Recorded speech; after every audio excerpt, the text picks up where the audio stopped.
ẹ káàárọ̀.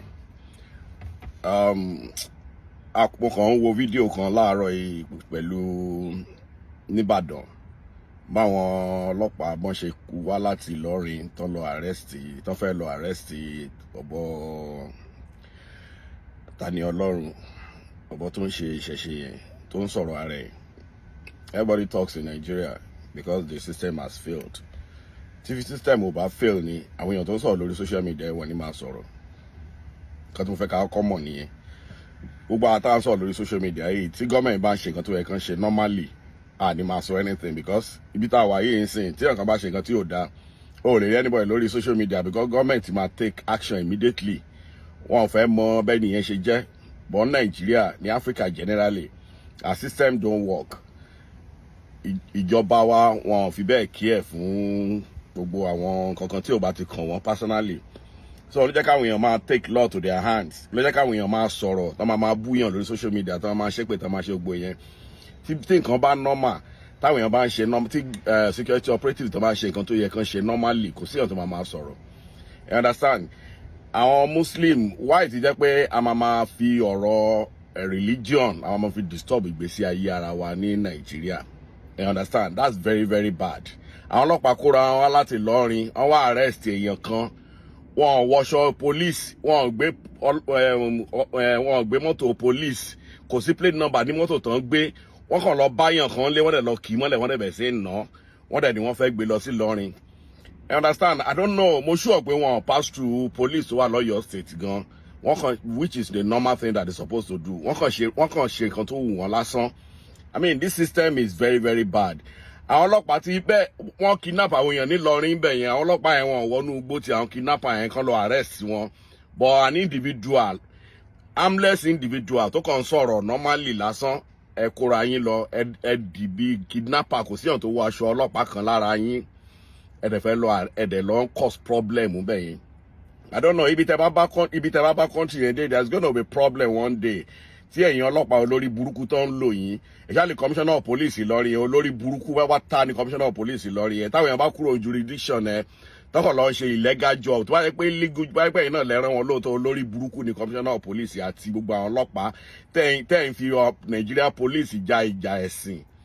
Orí yín ti burú, ẹ̀sìn tí ò ń ṣe ẹ̀sìn yín, Ọlọ́run ló máa bá yín gbogbo yín jẹ́ tẹ́ mọ̀ nípa bó ṣe lọ́wọ́ harass boy yẹn. Àwọn Fúlàní ẹ̀sìn tó ń pa àwọn èèyàn lọ bá wọn kẹ́ lọ arrest wọn. Ẹnẹlẹ́ tó jókòó sílé ẹ̀ tó ń sọ̀rọ̀ normal lórí social media àwọn lọ́wọ́ harass tẹ́gun yín lé, àwọn ọlọ́pàá yẹn náà egun wọn lé, wọ́n ń ṣe bí olórí burúkú. Eléyìí odidi yẹn, àwọn eléyìí tó wọ jeans kìíní yẹn, òun náà máa níyàwó máa lọ́mọ sílé bẹ́ẹ̀ yẹn, àwọn ọmọ yẹn máa wù ẹ́ bó ṣe ń pora mọ́lẹ̀ torí pé ò ń ṣe ọlọ́pàá, ṣé bọ́lọ́pàá ṣe ń ṣe nìyẹn.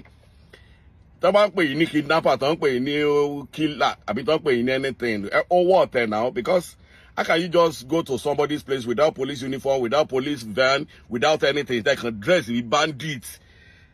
Kárí bó jẹ́ bó ṣe jẹ́ ká láwọn area kan, kárí area àwọn Mushin àbí Agége àbí kankan àbí tó wà tó táwọn èèyàn wà ńbẹ̀ tán tí orí ń ta wọ́n lẹ lọ ni. Tí ẹ lè ṣe gbogbo rárá tẹ̀ ń ṣe, wọ́n á ti lynch yín, wọ́n á ti finish yín mọ́ bẹ̀.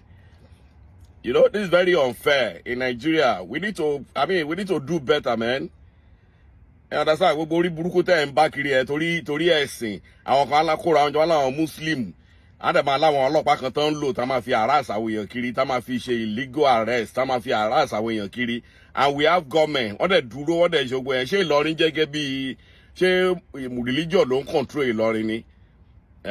Kò sẹ́nibọ̀dì tó lè caution wọn, religion àwọn ló ń control Ìlọrin. Anybody tó sọ̀rọ̀ nípa Muslim báyìí ẹ̀dẹ̀ send ọlọ́pàá tó bẹ́ẹ̀ ti ń ṣerú nǹkan bẹ́ẹ̀ for a very long time.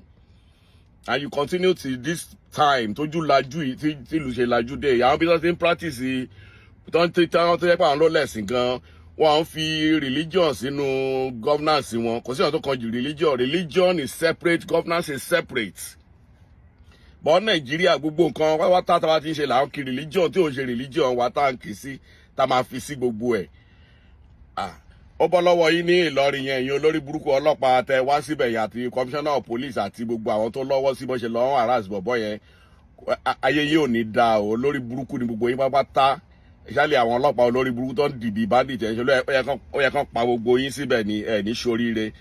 Àwọn ọmọ wọn náà àtìyàwó yín àtìyàwó àwọn ọlọ́pàá yẹn ẹ̀yin ni mo ní bá sọ̀rọ̀ ẹ̀ ń kọ́ṣẹ́ àwọn ọkọ yìí olórí burúkú torí wọ́n jọ ẹ̀ ọlọ́pàá orí wọn ti burú wọn mọ̀ kan tó yẹ kán ṣe mọ́ wọ́n ṣe bí tọ́ọ̀gì kiri títí ṣọlọ́pàá náà làwọn yẹn àbáwọn tó yẹ kán lọ jù sínú dustbin lórí burúkú ni gbogbo yín tẹ́ ò bá sí Sunday Igboho tó ṣẹ̀ lọ́bẹ̀ tó lọ stop wọn kò jẹ́ kí Sunday Igboho lọ́bẹ̀ gan ó yẹ kó send àwọn èèyàn pé kan ó yá àbí kó pè wọ́n ní pé ó yẹ stop nǹkan tó ń ṣe yẹn tán bá stop ẹ̀ kán lọ bombard wọn bẹ̀ ẹ̀yin olórí burúkú yìí kò ní dáa fún gbogbo yín ẹ̀yin ọlọ́pàá wèrè tọ́lọ́ máa báyé yín jẹ́.